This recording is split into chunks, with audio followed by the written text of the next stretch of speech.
listo, genial. Entonces vamos a ver el día de hoy lo que es intoxicaciones. ¿Sí? ¿Qué entienden por intoxicaciones? En aviación, nosotros no entendemos por intoxicaciones no a las transgresiones alimentarias. Bien, ustedes quizás estarán familiarizados con este término cuando uno habla de me cayó mal la comida, comí algo de más. Bien, cuando hablamos de intoxicaciones en aviación estamos hablando de las costumbres sociales, los usos que quizás a nivel del mar son aceptables sin generar mayores consecuencias, pero que para el personal de vuelo, para los especialistas en la aeronáutica, no son conductas que sean aprobadas porque justamente nos enfrentamos a esta situación que es la disminución de la presión cuando volamos, ¿no es cierto? Y como ya habíamos establecido, que claramente nuestra fisiología no va a responder exactamente de la misma forma a nivel del mar que a 40.000 pies. Con lo cual, habiendo hecho esta breve introducción, podríamos dividir este tema en 3 intoxicaciones principales, ¿sí? Vamos a hablar sobre el alcohol, vamos a hablar sobre el monóxido de carbono, ¿sí? Y vamos a hablar sobre los medicamentos o las drogas, como nosotros llamamos, ¿bien? Vale aclarar que cuando hablo de drogas no estamos haciendo un curso de narcotráfico, con lo cual no vamos a hablar de las drogas que ustedes ya saben que están prohibidas, y cito marihuana, tetrahidrocannabinol, cocaína, éxtasis, LSD. Bueno, claramente que esas drogas saben que están prohibidas en todos los aspectos y sobre todas las cosas en la aviación.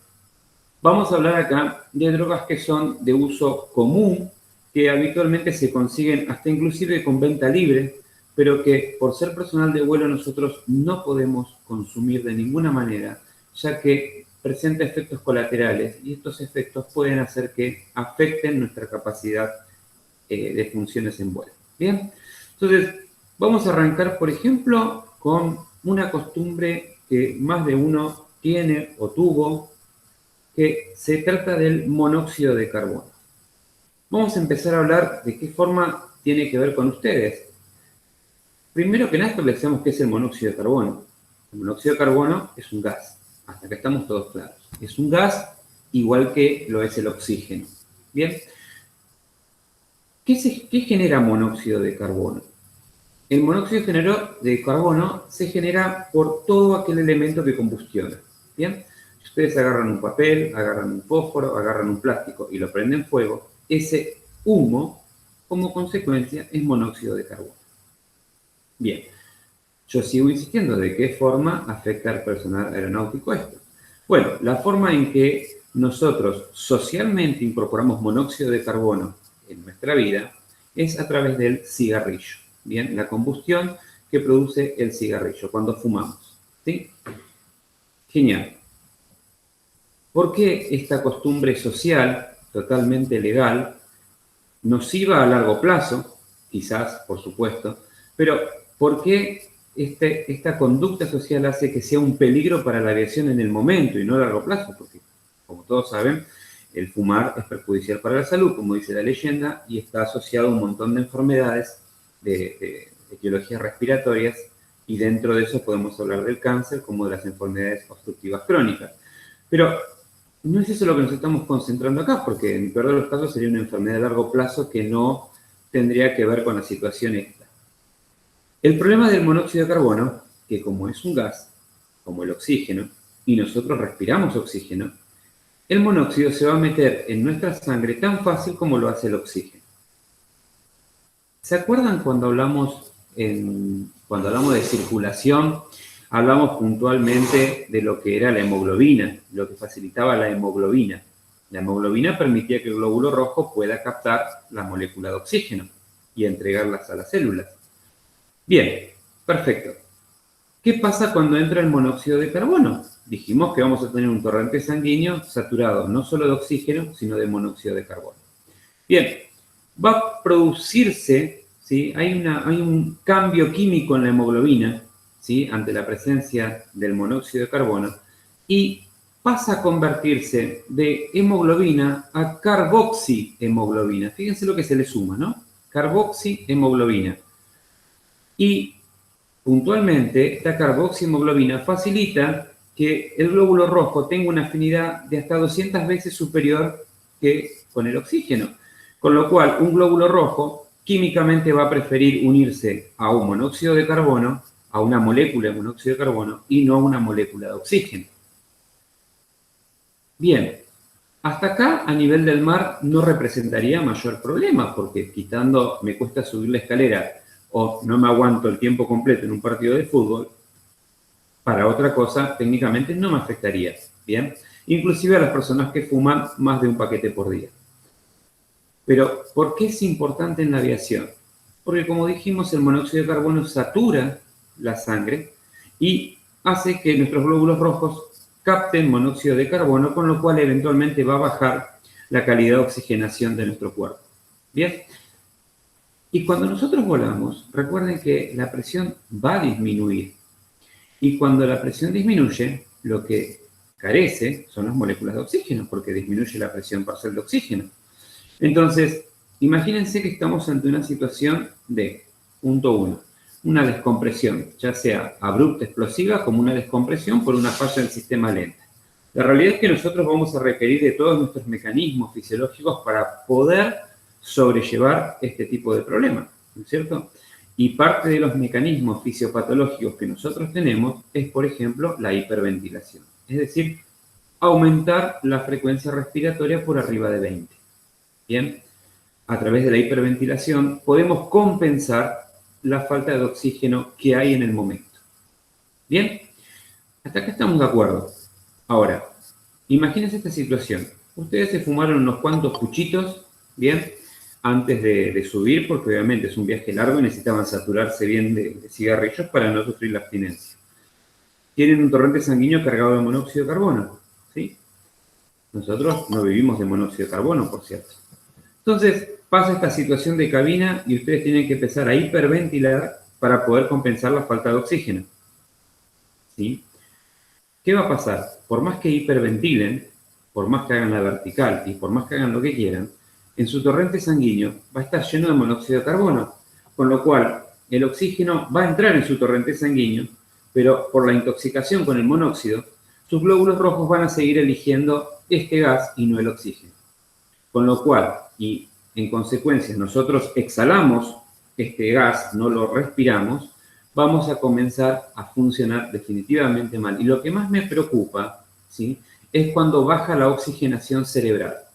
Porque, como habíamos dicho, en otras regiones del cuerpo, quitando el corazón también, tenemos algo que se llama sensibilidad isquémica con un umbral mayor. ¿Bien? Como por ejemplo los brazos y las piernas, ¿sí?, los miembros superiores e inferiores, que con este concepto tienen una sensibilidad isquémica de casi 3 horas. Es decir, que los brazos y las piernas pueden dejar de recibir flujo sanguíneo durante 3 horas y no van a tener ningún problema. No va a haber muerte celular, ni va a haber recuperación. Tranquilamente uno restara el flujo sanguíneo y la extremidad vuelve a la normalidad. Es muy distinto el corazón y el cerebro, que no pueden tolerar más de 5 minutos de hipoventilación hipoxia. ¿Bien? De hipoxia. Fantástico hasta acá. Entonces, imagínense que ustedes disminuyen la presión de cabina, comienzan a hiperventilar, pero al estar tan saturados de monóxido de carbono, es todo en vano. Con lo cual, lo más probable es que se descompensen y no puedan cumplir su rol correctamente. Quitando lo nocivo que es a largo plazo, quitando la abstinencia, que no la van a pasar bien, porque para los que fumen y hagan vuelo transatlántico, imagínense, son 16 horas, 16, 15, 20 horas que no van a poder fumar, bien, porque están en una cabina. Entonces, imagínense que bien no la van a pasar. Con lo cual, concluimos que la intoxicación por monóxido de carbono es una de las intoxicaciones importantes que tiene la aviación. Por lo tanto, el consejo es, para los que fuman, dejen de fumar ahora. Les recuerdo que el Estado tiene políticas para apoyar a la gente que desea dejar de fumar. Simplemente tienen que acercarse a una sala periférica o en Capital algún centro, algún CAP de Capital, y tienen que directamente manifestar que quieren dejar de fumar y les van a dar no solo el apoyo psicológico, sino también farmacológico a través de chicles, parches, ¿bien? O sea que el Estado argentino los va a ayudar en ese aspecto. Con lo cual, mi consejo para ustedes, en base a lo que hablamos y por su salud, es que dejen de fumar. Va a ser lo más sabio que van a hacer por su carrera. Chicos, ahora es un buen momento para hacer preguntas. Reconozco que quizás fui un poco rápido, pero necesito saber si fui claro al mismo tiempo. ¿Hay alguna pregunta, chiquis? ¿Podemos volver a repetir? ¿Podemos hacer hincapié en alguna parte? Necesito escucharlos ahora, ¿sí? Así que por favor abran los micrófonos o escriban y díganme si está todo bien. Si no, avanzo. Sí, profe, para mí está bien. Yo entendí todo bien. Genial, buenísimo. Perfecto, chicos. Bien, ahí los estoy leyendo y me ponen que está todo clarísimo. Genial. Bien. Continuemos avanzando entonces. Ya vimos monóxido de carbono. Ahora vamos a ver alcohol. Sí, alcohol. Bueno. ¿A quién no le gusta el alcohol, no? A mí me encanta, pero bueno, siempre en su justa medida, por supuesto. Bueno, pero ¿por qué es un peligro para la aviación el alcohol? Bueno, a ver, el alcohol, primero que nada, es legal, ¿sí? No tiene ninguna contraindicación. Si bien todos sabemos cuál es el umbral de lo que es intoxicarse con alcohol, de emborracharse y lo que no. Pero, ¿por qué en la aviación es importante el tema del alcohol? Bueno, la realidad es que hay dos fenómenos importantes que se van a producir.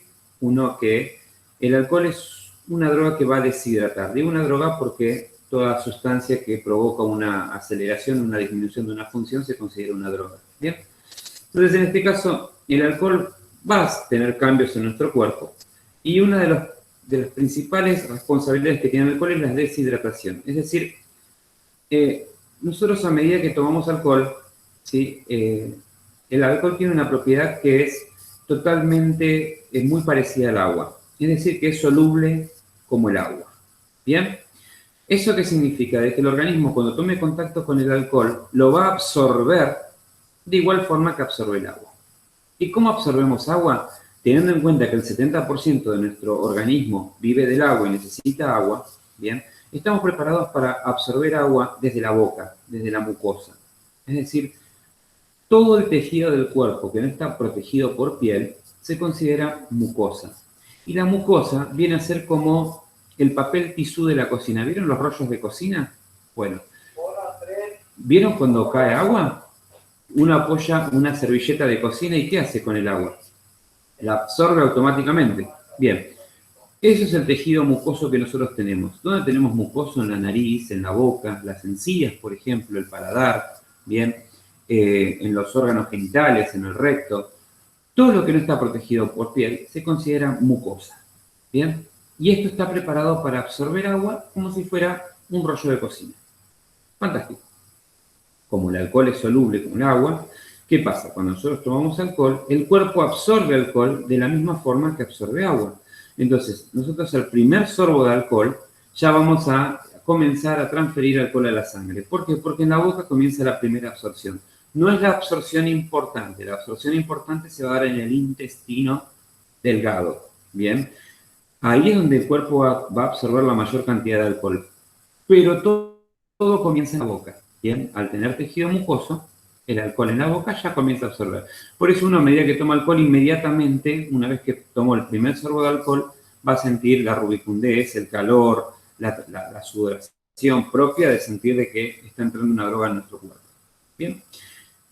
Y acá es donde comienza la etapa de deshidratación. ¿Por qué? Porque el organismo es equilibrio. Bien. El organismo es equilibrio, está preparado para trabajar y para movilizar, en este caso el corazón, determinada cantidad de líquido. ¿Bien? Para fines que lo entiendan, vamos a hablar de 5 litros, ¿no? Entonces, nuestro cuerpo maneja 5 litros de líquido.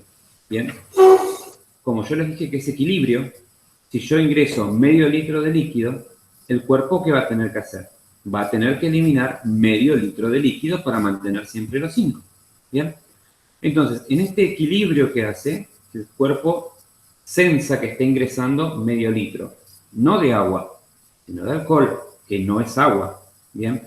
Pero no puede diferenciar, porque la absorción es prácticamente la misma. Con lo cual, ¿qué va a hacer el cuerpo? Va a comenzar a nos va a hacer ir al baño para que nosotros podamos expulsar medio litro de orina. Bien, que eso sí es agua, porque está saliendo del cuerpo. No es que uno toma alcohol y comienza a orinar alcohol. No se confundan, ¿no? A veces piensa que toma alcohol y le dan ganas de ir al baño, uy, ¿cómo estoy sacando alcohol? No, lo que ustedes están orinando cuando comienzan a tomar alcohol es agua del cuerpo, agua que necesita. Con lo cual, al no estar incorporando alcohol, al no estar incorporando agua, sino incorporar alcohol, comienza la deshidratación. Y eso va a hacer que eventualmente, luego de una noche de parranda intensa, en promedio van a perder de 2 a 3 litros de agua, ¿bien? Porque a medida que van tomando alcohol, van orinando. Y es un círculo vicioso, porque ustedes van orinando, ¿y qué va a pasar? El cuerpo pierde agua, entonces sensa que falta agua y da la orden al cuerpo de sed, genera sed y uno pide, ¿qué pasa? Pide otra cerveza helada porque tiene sed. Y es un ciclo que se reinicia y cada vez se deshidratan más. ¿Bien? Entonces, termina la joda, se van a dormir y al otro día, bien, tienen un dolor de cabeza impresionante, lo que llaman resaca. Y habitualmente asocian a la cerveza que es de mala calidad, o se asocia a la mezcla, o se asocia a cualquier otra cosa, menos a la deshidratación que produjo el alcohol. Bien, ¿en qué caemos? Caemos en yastá, en sales con magnesio, sales digestivas, dolor, paracetamol. A ver, y lo único que el cuerpo necesita, porque claramente hay una deshidratación de todo el organismo, y el dolor de cabeza se produce porque se deshidratan las membranas meningias, que son unas membranas que recubren el cerebro y evitan que el cerebro choque contra el cráneo.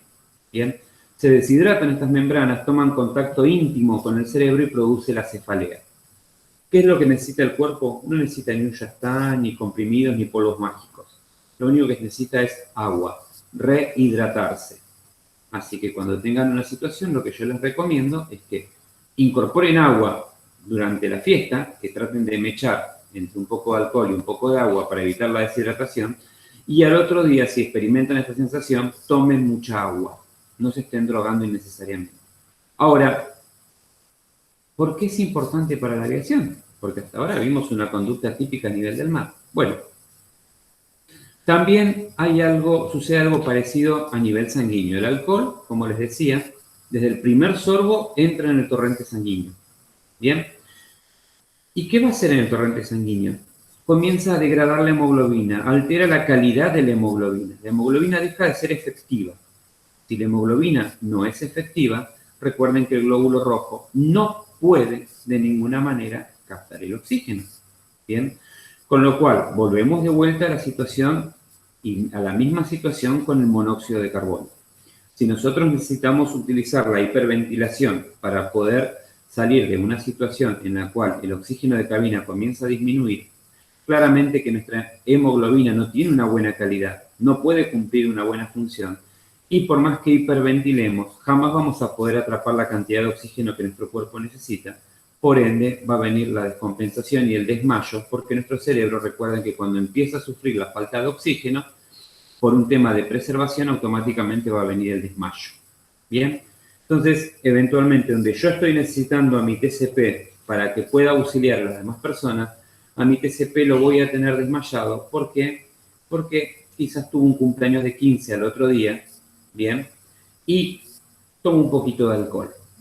Entonces, claramente que no va a poder cumplir su rol. ¿Bien?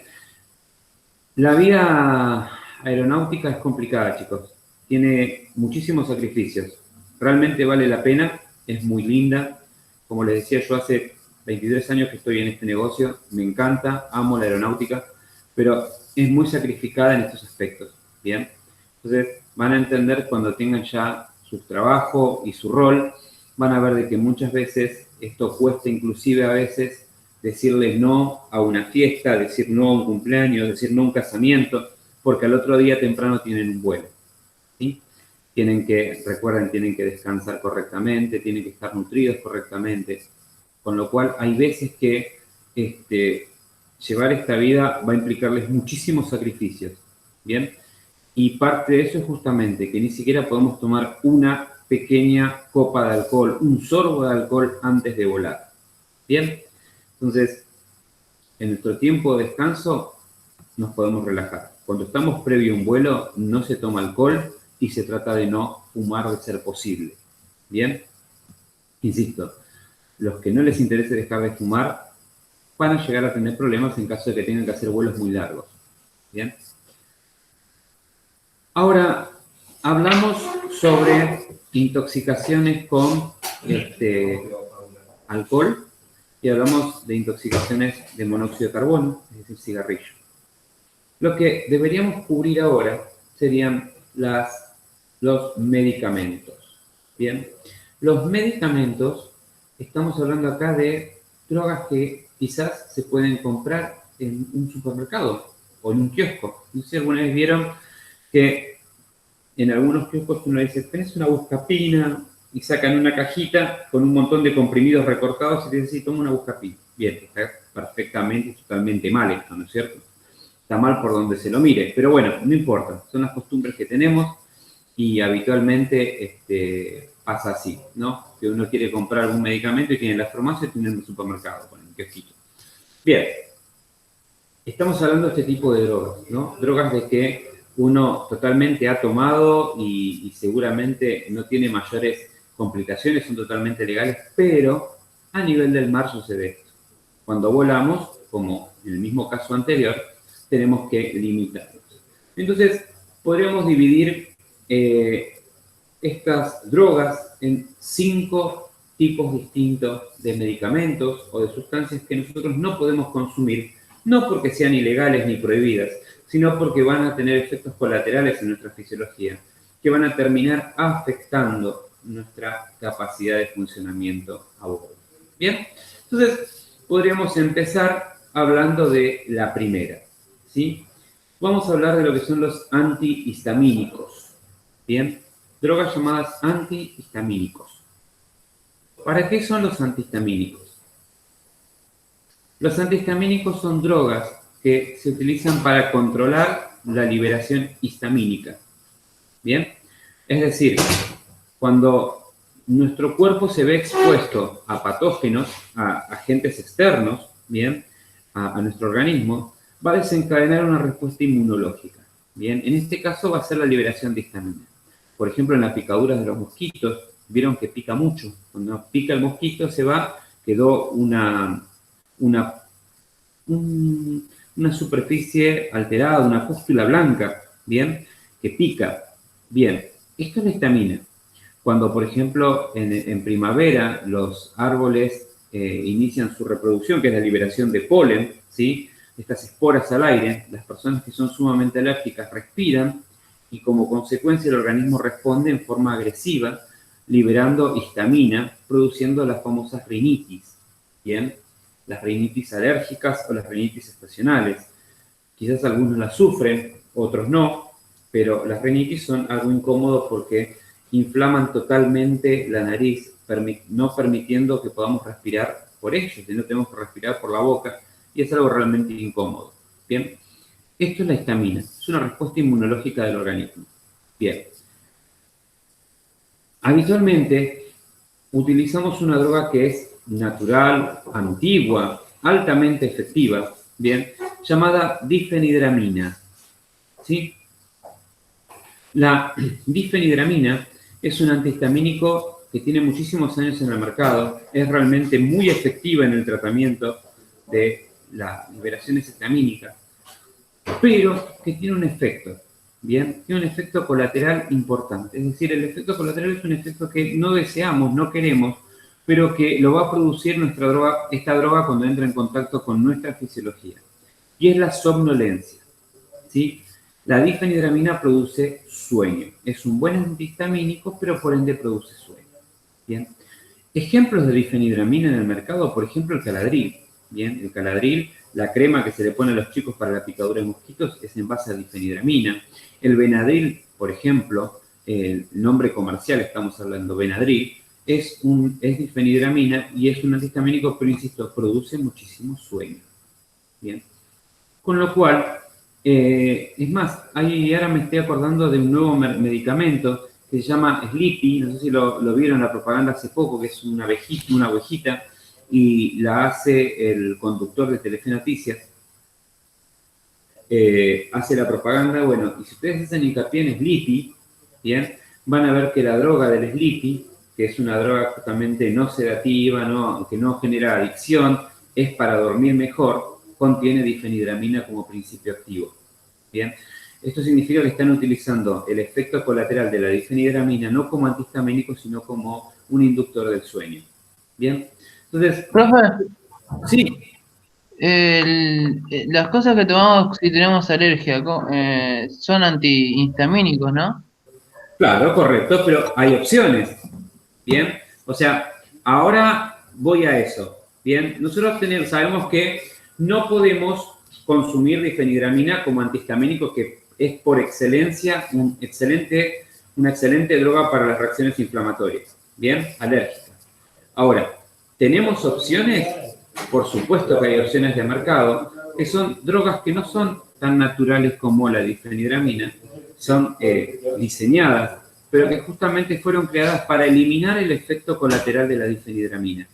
Bien, entonces, ¿qué drogas existen hoy por hoy en mercado que son aprobadas para el personal aeronáutico? Son lo que llamamos la loratadina, bien, no sé si alguno ha consumido, pero la loratadina funciona como un antihistamínico sin efectos colaterales, sin efectos sedativos, bien.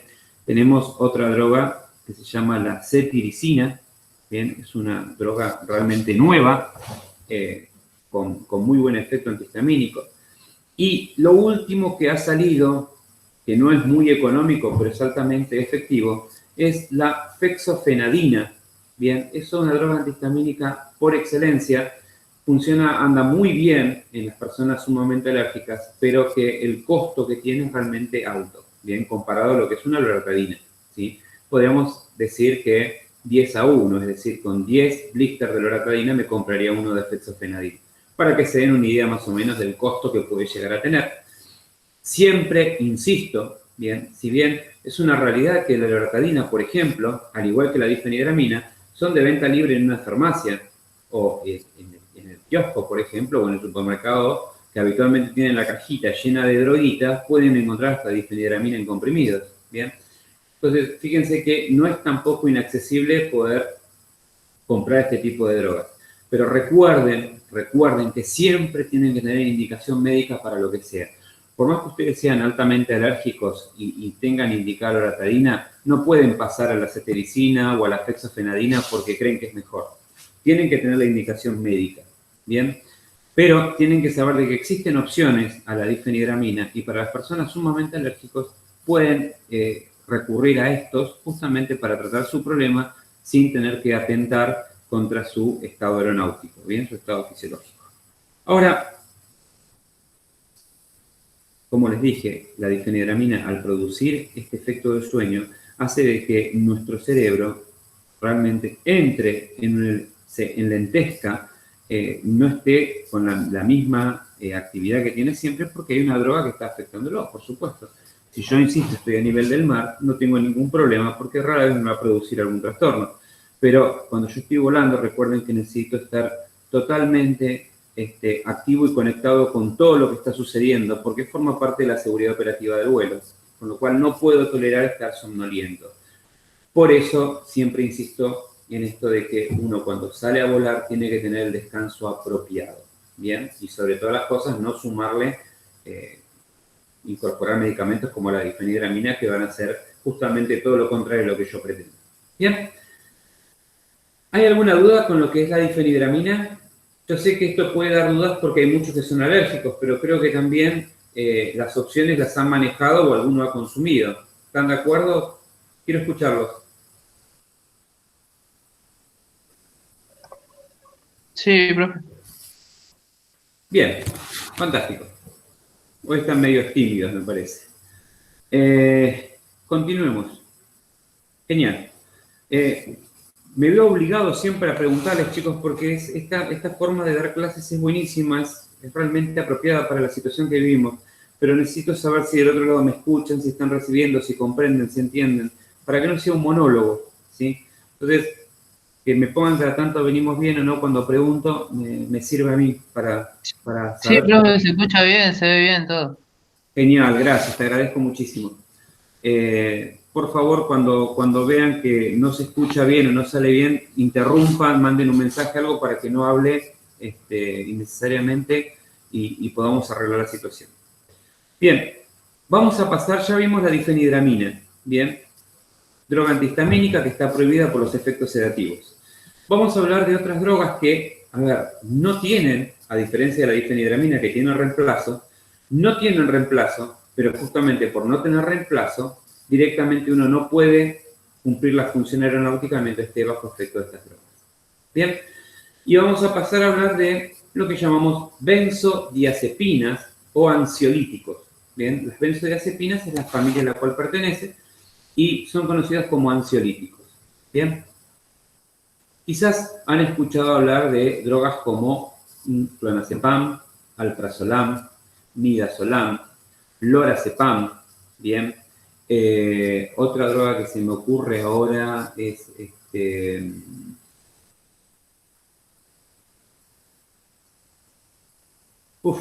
ya se me va a venir, se me hizo un blanco.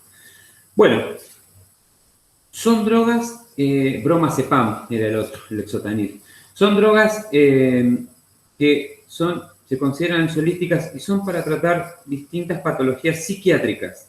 Bien, ¿pueden llegar a ser indicados con benzodiazepinas, con ansiolíticos? Sí, claro, por supuesto. Un médico psiquiatra está totalmente habilitado y capacitado para indicar este tipo de drogas que la vamos a utilizar en el caso de que, por ejemplo, les toque atravesar un momento de dolor, les toque atravesar un duelo, les toque atravesar una situación en las cuales está generando una situación paralela, están generando muchísima ansiedad, no están bien.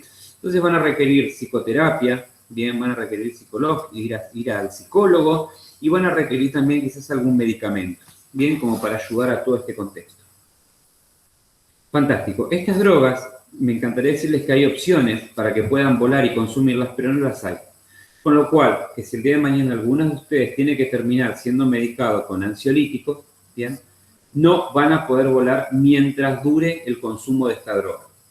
Y aparte me apuro en agregar que son drogas que tienen que manejarse de forma muy prolija, declarándola ante la autoridad competente, porque la ANAC, en sus análisis que nos hace para permitirnos volar, nos va a controlar el consumo de benzodiazepinas, ¿sí? Con lo cual, una persona que está volando no puede consumir benzodiazepinas de ninguna manera, ¿sí? Insisto, somos seres humanos y todos podemos requerir en algún momento de nuestra vida de estas drogas. Va a estar perfecto, pero no vamos a poder volar. ¿Cómo lo vamos a manejar? Es muy sencillo. Cuando consultemos, cuando tengamos que ir a un psiquiatra por una situación y el psiquiatra nos diga, bueno, que comencemos a tomar este medicamento que nos va a hacer bien, lo que tienen que hacer ustedes es explicarle al médico psiquiatra, bien, que son TCP, son personal de vuelo y que ustedes no van a poder volar mientras consuman esto. Con lo cual le van a pedir que le haga un resumen o que les ponga en un papel qué es lo que están tomando y por qué tiempo lo van a tomar. Y ustedes inmediatamente van a tener que avisarlo al médico aeronáutico que les da la habilitación, le van a avisar al médico aeronáutico que están bajo tratamiento psiquiátrico con esta droga y le van a tener que remitir el certificado que les manda el psiquiatra. ¿Para qué?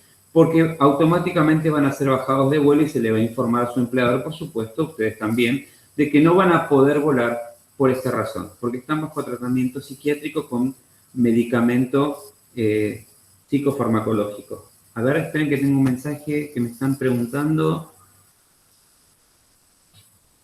Solo no podemos volar mientras se consuma. Claro, correcto, exacto. Psicología ustedes pueden hacer toda su vida. No tienen ninguna contraindicación con el vuelo. Bien, pueden vivir en terapia. Eso no tiene ningún problema. Lo que no pueden hacer es volar y consumir esta droga. De igual forma, no se preocupen porque uno no vive con esta droga por siempre. Bien, es una droga que se manda por 30, máximo 60 días y uno debería poder resolver la situación que lo tiene mal. No estoy hablando de que en caso de un duelo, por ejemplo, tenga un tiempo o un periodo de vencimiento. El duelo uno le puede llevar el tiempo que necesite, ¿bien? Pero al menos esta droga va a servir a ayudar del peor momento que uno atraviesa, lo va a ayudar a sobrellevar esta situación, ¿bien? con lo cual el certificado o el medicamento se va a tomar por 30 días y posterior a una revisión psiquiátrica se verá si se renueva por otros 30 días o directamente se les da el alta. Bien, cuando tengan el alta, ¿sí? Cuando el médico psiquiatra dice que ya están en condiciones de poder resolver su situación, de que están procesando las cosas de otra manera, claramente les va a decir que no consuman más la droga. Bien, les va a interrumpir el consumo de lo que les haya indicado. De igual forma que al principio van a tener que pedirle que le haga un certificado en el cual ustedes no van a consumir más esta droga, es decir, que por indicación del médico ustedes dejan de consumir la droga. Bien, seguramente la terapia continuará por tiempo indefinido, porque esto depende de uno, pero al menos van a poder volver a volar libres de esta droga. Entonces van a tener que comunicarse de vuelta con el médico aeronáutico, le van a informar que el psiquiatra ya les dijo que no consuman absolutamente más esta droga, ¿bien? Y de esa manera ustedes en el periodo de 2 o 3 días pueden volver a retomar sus funciones e, insisto, continuarán con la terapia, porque esto no tiene límite, pero al menos ya no estarán consumiendo estas drogas. ¿Cuáles son los nombres comerciales? ¿Sí? Estamos hablando de las drogas genéricas, cuando yo le mencioné alprazolam, midazolam, diazepam, lorazepam, bromazepam, son nombres genéricos que corresponden a la familia de las benzodiazepinas. Ahora, los nombres comerciales, es decir, los nombres ficticios con los cuales los laboratorios venden el producto, pueden ser, por ejemplo, en el caso del alprazolam, los nombres comerciales son el Alplax, no sé si lo han escuchado hablar, o Tranquinal, por ejemplo, depende del laboratorio, ¿sí? Tenemos también nombres como el diazepam, el clásico Valium. El Valium, ¿ustedes escucharon alguna vez hablar? Bueno, es el diazepam. ¿Qué pasa con estas drogas? Que no solamente uno está, si las tiene que consumir porque les indicó un médico, no se encuentra bien en ese momento como para poder concentrarse en el trabajo, sino que aparte también hay una mala creencia de que son drogas que se dan para poder dormir. ¿Bien? Estos medicamentos son ansiolíticos y se concibieron para eso, no para dormir. Para dormir existen otro tipo de drogas. ¿Bien?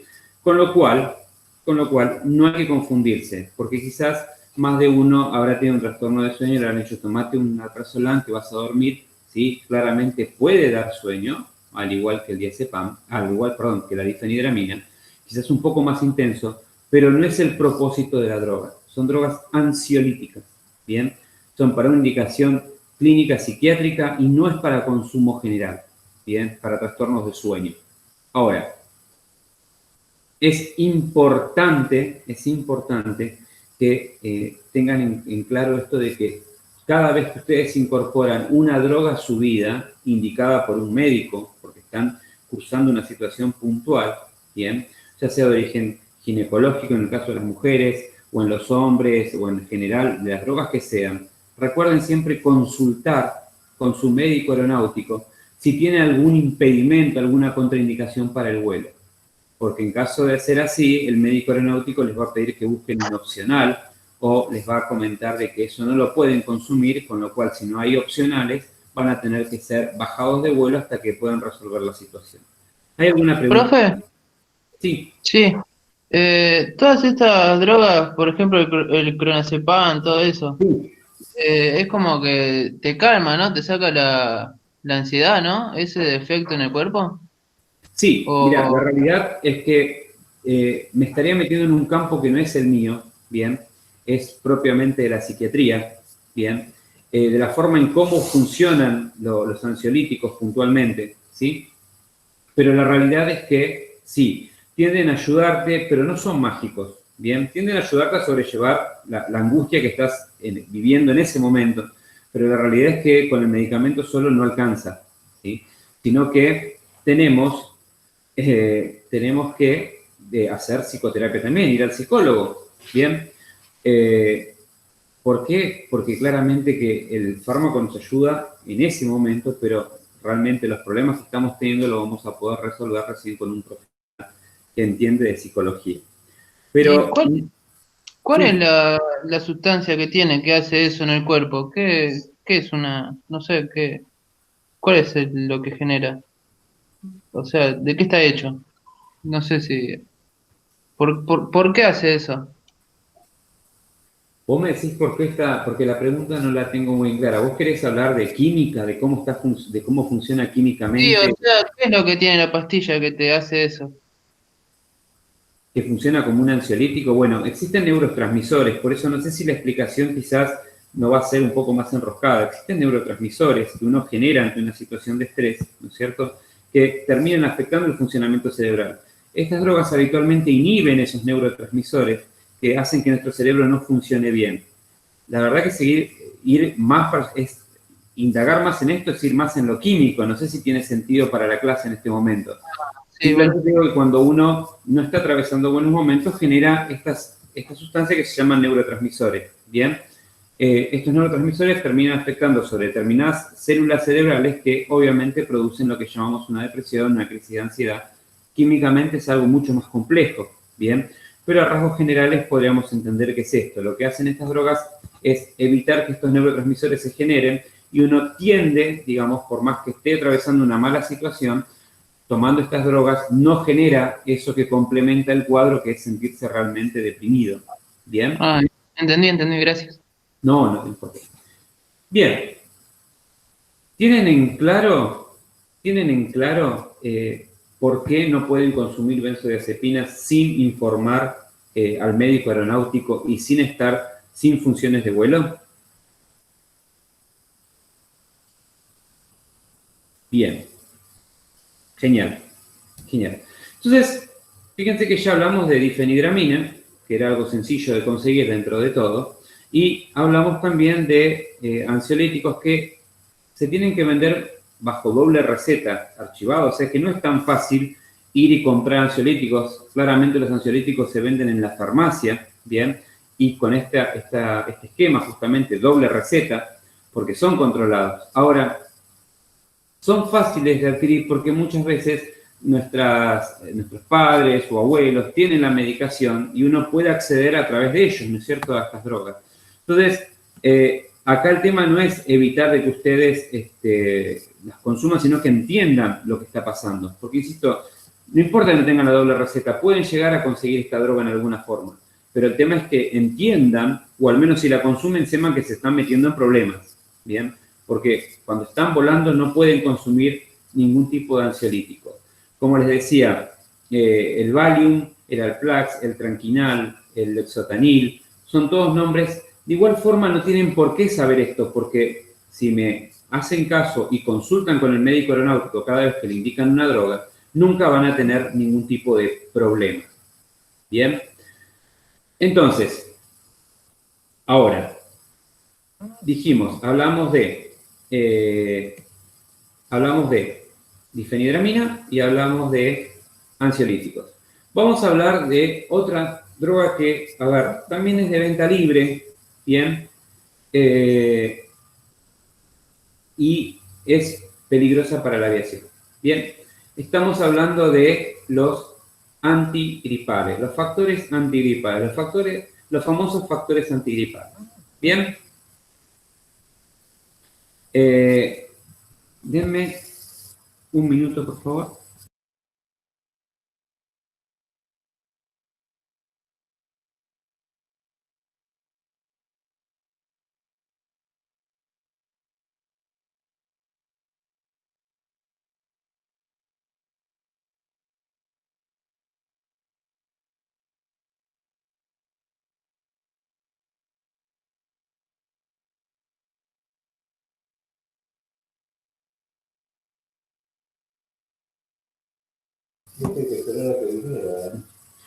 Hola chicos, perdón, estaba contestando. Les comentaba que los factores antigripales, primero que nada tenemos que entender de que las gripes, bien, son producidas por un virus, bien, por una influenza. Todas las gripes, inclusive esta que estamos acá, son virus, bien, esta que estamos viviendo, esta pandemia, es un virus, bien. Los virus no responden a determinadas drogas, como por ejemplo los antibióticos.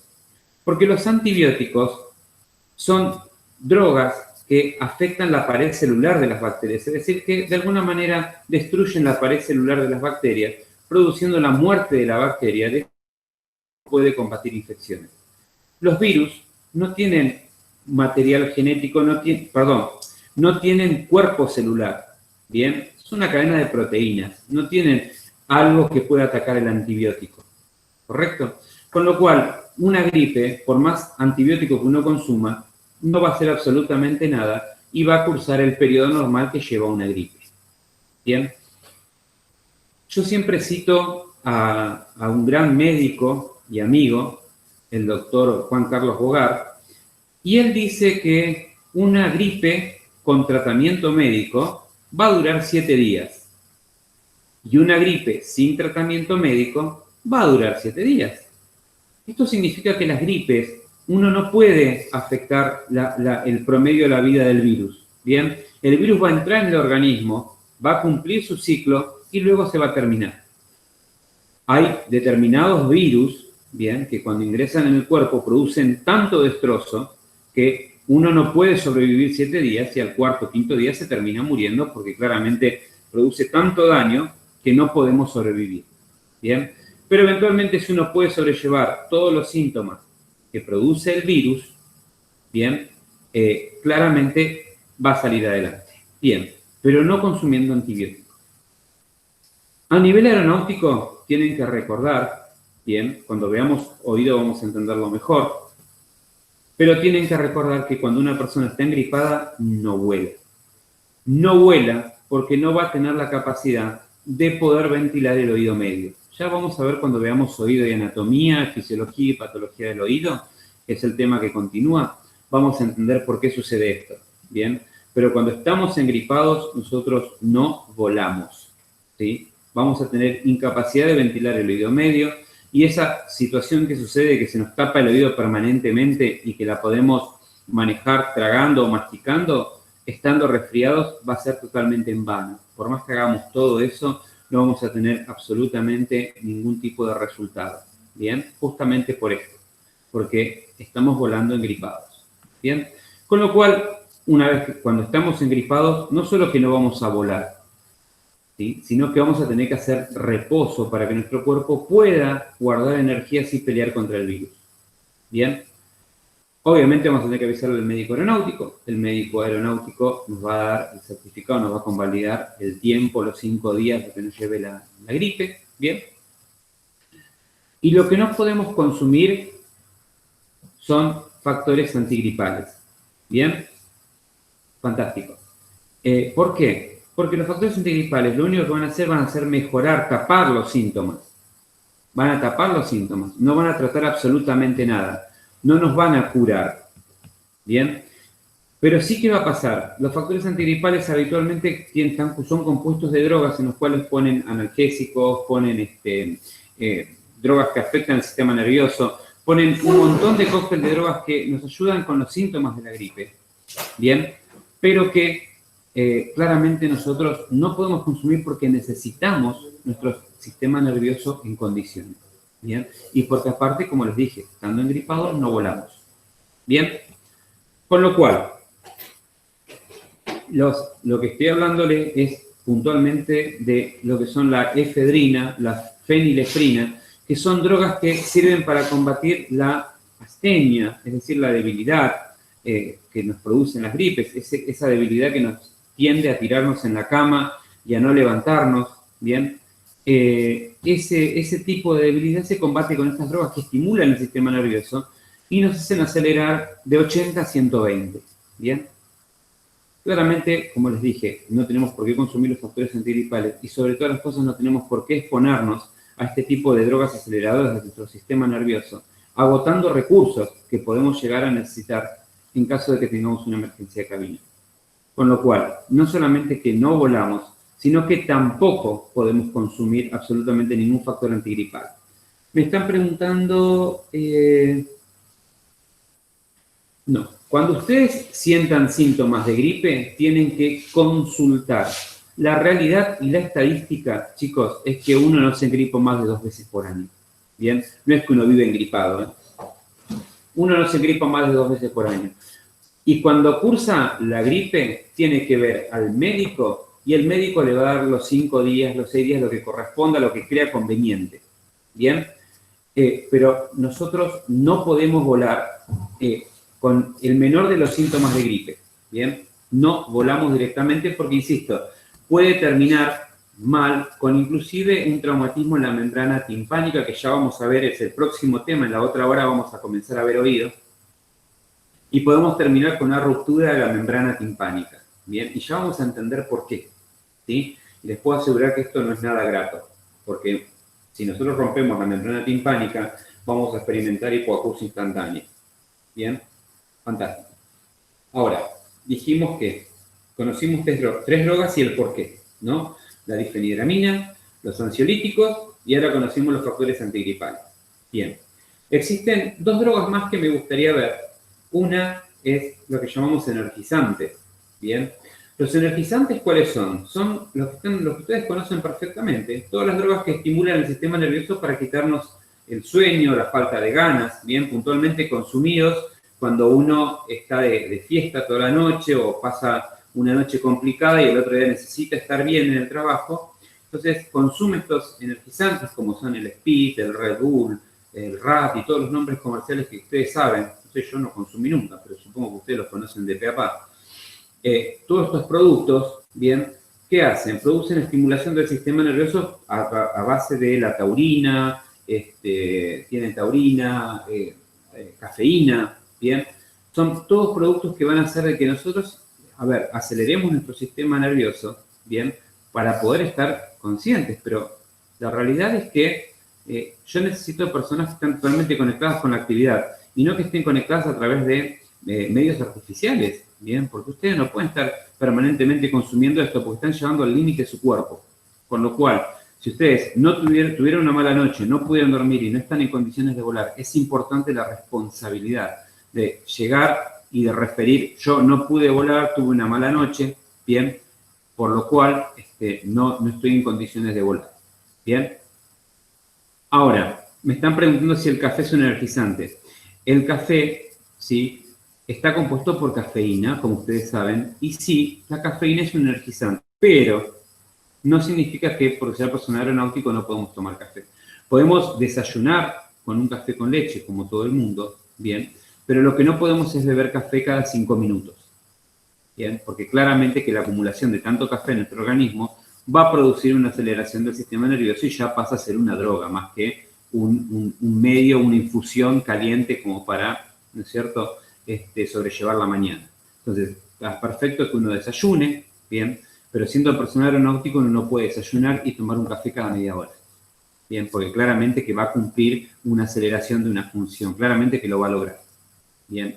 Entonces, los energizantes están prohibidos porque técnicamente si uno descansó correctamente, que es lo que manda la actividad, no debería por qué requerir de ningún tipo de energizante, bien. Simplemente con el descanso nocturno alcanza, sobra y es más que suficiente. Entonces, tampoco vamos a consumir energizantes de ninguna clase. ¿Bien?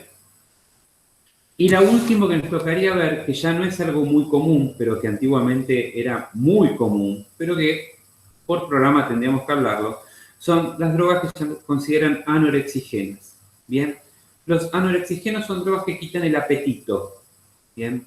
Hay veces que uno realiza dietas y en esta obsesión por bajar de peso, hasta quiere dejar de comer, quiere realizar transgresiones alimentarias salteando comidas o comiendo de menos, con lo cual a veces necesita ayuda porque claramente nuestro cuerpo, al no tener lo que necesita, nos va a producir hambre, nos va a dar la sensación de hambre y vamos a tener hambre. Y la verdad que combatir el hambre no es muy gracioso. Entonces, existen estas drogas que quitan el apetito. Bien. Ahora, estas drogas que quitan el apetito están alterando nuestra nutrición. Y recuerden que para el personal aeronáutico la nutrición es fundamental. Nosotros necesitamos comer absolutamente todo lo que nuestro cuerpo necesita para poder formar todos los productos químicos que el cuerpo genera. Bien. Recuerden que nosotros, a través de la nutrición, funcionamos en forma autónoma generando todo lo que nosotros utilizamos, como por ejemplo las funciones del hígado, como por ejemplo la bilis, nosotros las creamos gracias a lo que nosotros consumimos, ¿bien? De ahí sacamos los ingredientes para formar todos los procesos, la insulina, la bilis, todos los procesos, todas las secreciones que el organismo requiere para su funcionamiento, las autogenera a través de la nutrición. Con lo cual, imagínense que si ustedes afectan la nutrición, bien, si alteran la nutrición, los procesos no se van a formar, el organismo no va a funcionar correctamente y vamos a tener problemas. Bien, con lo cual tampoco consumimos ninguna droga que altere el apetito. Bien, tenemos que comer lo que tenemos que comer y punto. Y el peso se va a regular a través del consumo de la cantidad de justa que nuestro cuerpo necesita. No tenemos que hacer dietas agresivas para bajar de peso. Chicos, yo les invito ahora a que hagamos un break. Les pido que si tienen alguna pregunta en el bloque que viene, la podamos evacuar, ¿bien? Y si no, comenzaremos con el nuevo tema que es oído y anatomía, ¿bien? Fisiología y patología del oído. Así que bueno, los espero en el bloque que viene. Chau.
Ya lo anotaste. ¿Pusiste ahí? Hola chicos, No, ¿cómo están?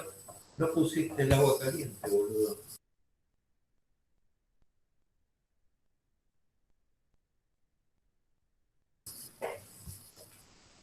Hola chicos, ¿están ahí? Sí, profe. Ah, bueno, les pido disculpas por la demora, tendría que haber entrado el cuarto, pero bueno, tuve que, como les dije, estoy con una situación, tuve que resolverla, así que les pido disculpas, vamos a intentar ganar el tiempo. Bueno,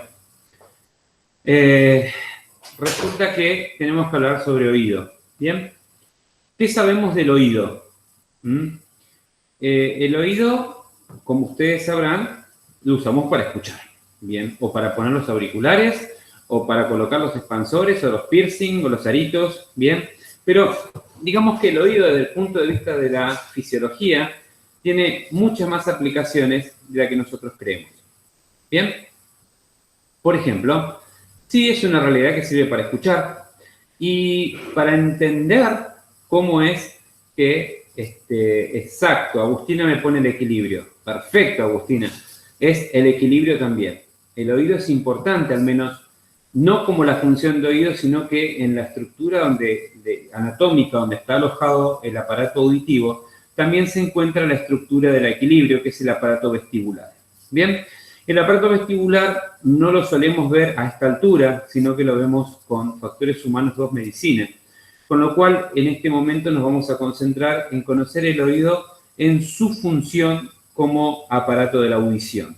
Bien, y para poder entender esto, vamos a ver un esquema del oído y vamos a intentar individualizar la anatomía del mismo. Denme un minuto que voy a buscar la imagen.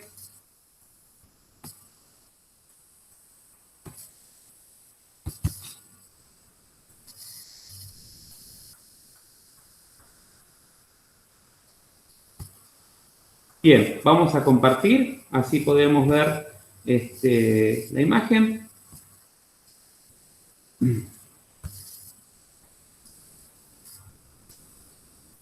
Ahí estamos. Bien, ya que estamos compartiendo. ¿Están viendo esto, chicos?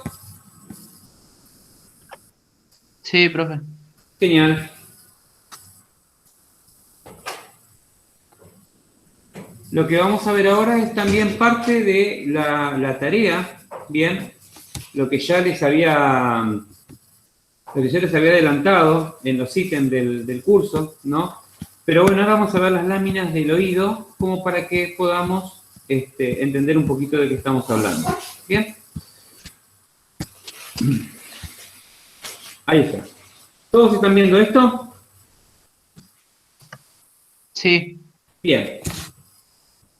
Bien, como verán, lo que tenemos, el oído lo vamos a estudiar, lo vamos a segmentar para fines de estudio y lo vamos a comprender en tres partes. Bien, vamos a estudiar el oído externo, bien, y por qué está compuesto, el oído medio y el oído interno. Bien, cada oído, ¿sí?, de estos tres segmentos de estudio está compuesto por determinadas estructuras. Vamos a arrancar con el oído externo.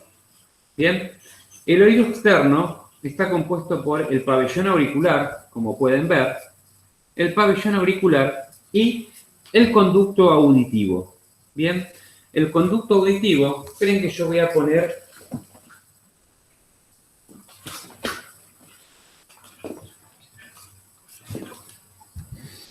el conducto auditivo, como podemos ver, es esta estructura que tenemos acá. Bien, ¿la alcanzan a ver el conducto auditivo? Dice ahí, no tengo para marcarles, pero dice ahí. A ver, vamos, ahí está, con la manito. El conducto auditivo es esto que estamos viendo acá. Bien, que fíjense que si continuamos el conducto auditivo llega hasta la membrana timpánica, que es esta estructura. Bien, es esta estructura que está acá. Fíjense acá abajo donde dice membrana timpánica. Bien, es esta estructura que tenemos ahí. Fantástico. El oído externo entonces está compuesto por el pabellón auricular y el conducto auditivo externo, hasta la membrana timpánica. Bien, el pabellón auricular, por su forma, por su rugosidad, tiene justamente la función de poder captar las ondas de sonido y de conducirlas hacia adentro del conducto auditivo. Esto que estamos viendo acá, en donde las ondas de sonido van a ser dirigidas directamente hacia la membrana timpánica.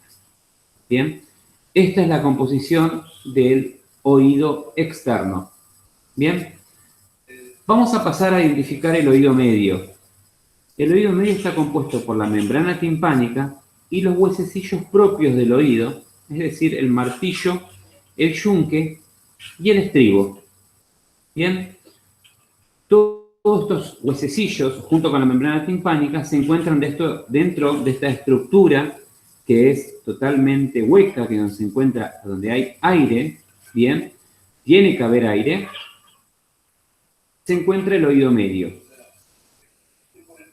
Vamos a ver más tarde un video de cómo funciona exactamente el fenómeno de la audición. Luego estamos viendo el estudio anatómico. Ahora vamos a pasar al oído interno, porque vimos el oído medio, ahora vamos a pasar al oído interno. Como dijo Agustina, bien, acá tenemos también no solamente la cóclea, que forma parte de la anatomía de la audición, es decir, del órgano que interpreta, que va a convertir esas ondas de sonido en impulsos eléctricos para enviar al cerebro la información, sino que también vamos a encontrar lo que está arriba de la cóclea, que es esa estructura parecida al caracol, lo que está arriba de la cóclea, que es lo que llamamos el aparato vestibular. Bien, el aparato vestibular está directamente y netamente corresponde al equilibrio. Es la estructura que nos permite a nosotros, en parte, lograr la bipedestación. Bien, la bipedestación es la capacidad que tenemos los seres humanos de poder permanecer erguidos en dos pies. Bien, y no solamente la capacidad de mantenernos erguidos, sino que podemos saltar, girar en el aire como las gimnastas plásticas, por ejemplo, o los bailarines que dan vueltas. Podemos hacer un montón de maniobras y caer en dos pies porque nuestro cuerpo se va a encargar de equilibrarnos y porque son varios aparatos, no solamente el oído, pero parte de esos es el aparato vestibular, que es el que estamos viendo acá. Que, insisto, no lo vamos a ver ahora, sino que lo vamos a ver con Factores Humanos 2, la parte médica. Lo que tienen que saber es que esta estructura se llama aparato vestibular y forma, junto con la cóclea, todo lo que es el oído. Bien, ahora, me gustaría que vamos a entrar en YouTube y vamos a intentar ver un video, ¿sí?, en el cual se puede explicar la fisiología de la audición.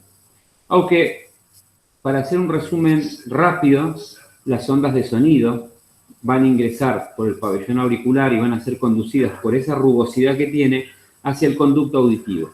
El conducto auditivo va a enviar las ondas de sonido hacia la membrana timpánica. La membrana timpánica va a vibrar al ritmo de que llegan estas ondas de sonido porque es una membrana sumamente sensible, ¿bien? Con lo cual, al momento que esta membrana vibre, va a movilizar todos los huesecillos que están posteriori. El martillo está en contacto íntimo con la membrana timpánica, con lo cual los movimientos de la membrana timpánica van a hacer que el martillo se mueva. Y como el martillo está articulado con el yunque y en el estribo, van a hacer que estos también, por ende, se movilicen por justamente las vibraciones que absorba la membrana timpánica. Con lo cual, todos estos huesecillos van a adquirir movimiento por las vibraciones que recibe la membrana timpánica. Bien. Los huesecillos, en su extremo distal, tenemos el estribo. Bien. El estribo está en contacto íntimo con una estructura anatómica llamada ventana oval. Bien.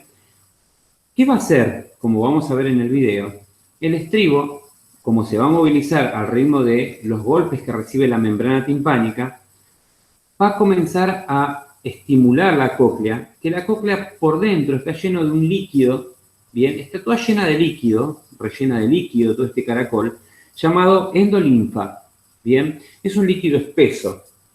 La endolinfa, bien, cada vez que el estribo golpee la ventana oval, va a hacer que la endolinfa genere ondas. ¿Cómo se produce esto? Como cuando ustedes están en el agua y chapotean, es decir, que golpean con la palma de la mano la superficie del agua, van a ver que genera ondas. Bien, esas ondas que se generan van a estimular unas estructuras que están dentro de la cóclea. Bien, dentro de la cóclea existe algo llamado células ciliadas. Bien, ¿cómo son las células ciliadas? Son como pelitos, como los pelitos de la mano, del brazo, pero dentro de la cóclea. Bien, la cóclea está llena de este líquido. Cuando se produzcan las ondas que va a generar el estribo golpeando la ventana oval, va a hacer que esas ondas pasen esas células ciliadas y las estimulen, las movilicen, como por ejemplo, ¿vieron una imagen de las algas bajo el agua, cuando se mueven al ritmo del agua, ¿no? Se me ocurre esta escena. Las algas sumergidas cuando el agua pasa y las moviliza. Los cilios se van a manejar de la misma forma y en ese movimiento que va a producir las ondas de endolinfa va a hacer que se produzca una descarga eléctrica que va a llegar al cerebro y va a ser traducido, decodificado como sonidos. ¿Bien? Pero, ¿qué mejor que una imagen habla más que 1000 palabras, ¿no? Vamos a ver ahora, vamos a entrar a YouTube y vamos a ver puntualmente este video, que es un video que yo creo que es muy claro. Vamos a esperar que cargue. Ahí estamos.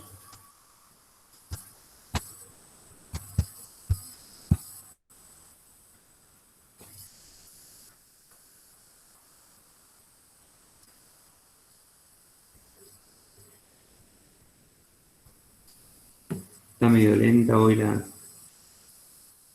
la conexión. Ahí estamos.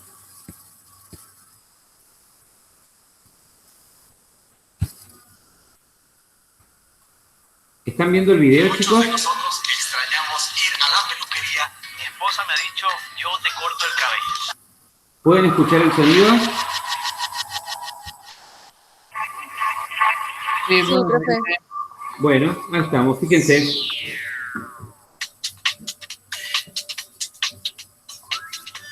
oído es un auténtico mecanismo de precisión, cuya finalidad es captar los sonidos que nos rodean, transportándolos al cerebro.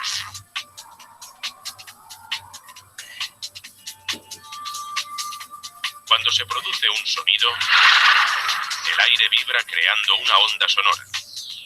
El pabellón auditivo capta la onda sonora y la dirige hacia el canal auditivo. Al final del conducto auditivo se encuentra el tímpano, que empieza a vibrar. Ya en el oído. Fíjense, chicos, lo que les decía. Las ondas de sonido hacen que la membrana timpánica, que es esta estructura anatómica que está sellando el conducto auditivo, porque el conducto auditivo está totalmente sellado, es decir, que no hay ningún tipo de comunicación entre esta región, entre esta estructura y la otra. ¿Bien? Con lo cual, necesitamos que esta membrana selle el conducto auditivo. ¿Para qué? Para que justamente pueda vibrar y captar absolutamente todos los sonidos que ingresan. Si no, de lo contrario, parte de esas ondas se escaparían por los costados y uno perdería la sensibilidad de la audición. ¿Se ve bien el video, chicos? Sí, profe. Ok, continuamos. Fíjense ahora cómo se van a mover los huesecillos, bien, totalmente articulados entre sí. Medio, el tímpano ¿Ven está ese movimiento? comunicado con la cadena de huesecillos. Ya hizo el estribo, como la que palabra lo transmite dice, las está vibraciones estimulando y la las ventana amplifican oval. hasta la ventana oval del oído interno. Ese movimiento hace que se generen ondas En el oído dentro de ese interno, líquido. un líquido estimula las terminaciones nerviosas llamadas células ciliadas. Miren las células, ¿ven? Las ondas de sonido Las células las ciliadas atraviesan, las envían golpean impulsos eléctricos y eso a través produce del una nervio descarga eléctrica. auditivo hasta el cerebro.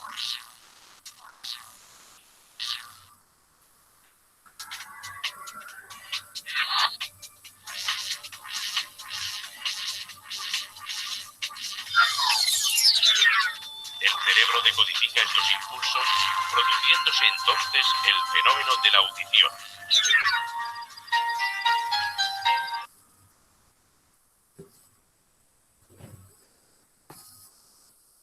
Bueno, pudimos ver, ¿no es cierto?, cómo, volvemos acá, pudimos ver entonces cómo funciona el oído. ¿Les quedó claro, chicos? Sí, profe. ¿No hay ninguna duda respecto a cómo funciona el oído? Genial, genial, genial. Bien, ahora dijimos que vimos la anatomía, que la anatomía es el estudio de las estructuras, bien, por cómo está compuesto. Y nosotros ya lo vimos, bien, vimos que lo segmentamos en 3 partes para fines de estudio, en lo que es en el oído externo, el oído medio y el oído interno, bien. Y también vimos las estructuras anatómicas que componen cada segmento del oído. También pudimos ver la fisiología, es decir, la explicación de cómo funciona cada estructura, cada organismo, cada órgano que compone el oído. ¿Bien? Y ahora nos tocaría ver, ya que conocemos cómo está compuesto y cómo funciona, nos tocaría ver cuándo se enferma. ¿Bien? Y el oído se va a enfermar cuando es invadido, por ejemplo, por bacterias. ¿Bien? Principalmente, las bacterias pueden infectar 2 partes del oído. ¿Bien? 2 partes distintas. Vamos a ver la imagen. Puede infectar en 2 partes. Una, la parte externa, es decir, de la membrana timpánica hacia el pabellón auricular. En algún momento en este conducto auditivo, ¿sí?, se puede producir una infección por bacterias. ¿Bien? Esto va a dar como consecuencia lo que nosotros llamamos una otitis externa. ¿Bien? Es decir, una inflamación del conducto auditivo, una otitis, una inflamación, lo que va a ser una otitis externa. Bien, esto puede pasar porque nosotros habitualmente en el conducto auditivo generamos una secreción que recubre el mismo y se llama cera o cerumen, ¿no es cierto? Que es esa sustancia que nosotros quitamos con los hisopos, ¿no? Después de bañarnos, nos hisopamos el oído y sacamos toda la cera y estamos contentos que tenemos un oído limpio. Bueno, la realidad es que esto puede llegar a ser un error. Porque, a ver, denme un minuto que tengo que realizar un procedimiento acá. A ver. Detener.